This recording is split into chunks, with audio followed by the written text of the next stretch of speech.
Hello， 大家好，我是夏冰。今天要來看看《間諜家家酒》的2獎約爾，讓我們開始吧。先來看看約爾的技能展示。約爾的攻擊技能是解除無敵、後移跟傷害，後移的距離高達750點，應該是目前遊戲中數1數2遠的，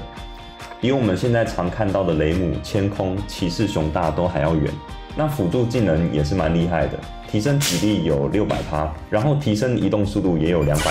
持續回復體力更高達100%。這3個的數據在遊戲目前來說都是很強的，尤其是提升體力跟持續體力回復，都是突破了遊戲的記錄。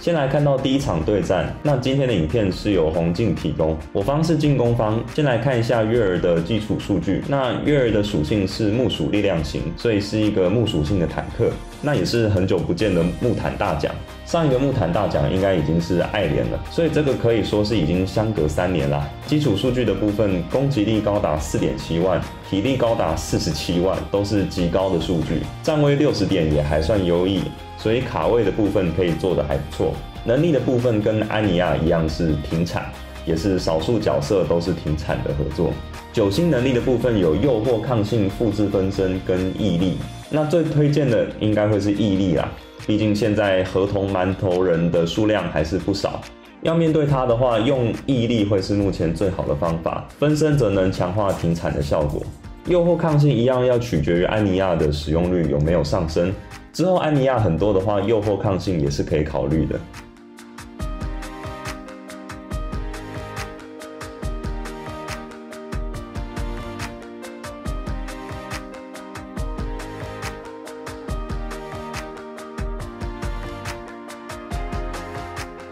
再來看到第2場對戰，我方還是進攻方。再聊一下約爾的才能。那約爾的主要才能是以超高幾率使自身攻擊範圍500%以外的敵人所使的技能攻擊只對自己無效，跟10月份的路德是一模一樣的才能，只是數據不一樣而已。所以如果這個才能有解放的話，應該是可以大幅提高約爾的坦度。畢竟他這樣就只會受到一些站位比較短的角色的技能傷害。那要注意到它的第3個強化才能不是物理攻擊力提升，而是昏迷抗性加40%，配合潛力的加50%，就可以讓昏迷抗性高達90%，有助於抵抗賭徒的電暈。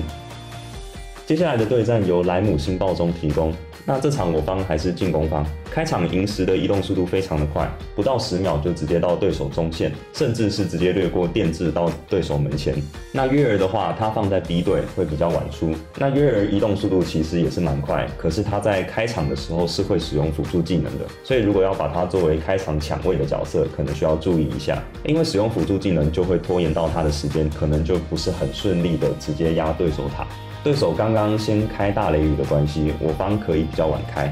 所以螢石跟約爾就可以配合大雷雨，直接衝到對手門前做壓制，並拿下勝利。再來看到第4場對戰，也是今天的最後一場對戰，我方依然是進攻方開場，這一場的搶線都沒有這麼好了，對手的羅波直接投擲到我方的門前，可以看到約爾的動畫的感覺是有一段時間的。只不過剛剛沒有看清楚它的實際觸發時間是多久，只知道它的動畫時間是蠻長的。那今天我方螢石的坦度看起來是還蠻不錯的，感覺已經吃了很多發合同的暴擊。那約爾由於是超進化，所以其實在面對目前環境中9星的打手還是不太能扛的。畢竟這個對戰還是個大師場對戰，所以如果你在高端的話，這種坦克的等級應該也是要9星甚至180等，才會有比較好的實戰效果。否則超進化240等大概就只剩停產跟輔助技能有用而已。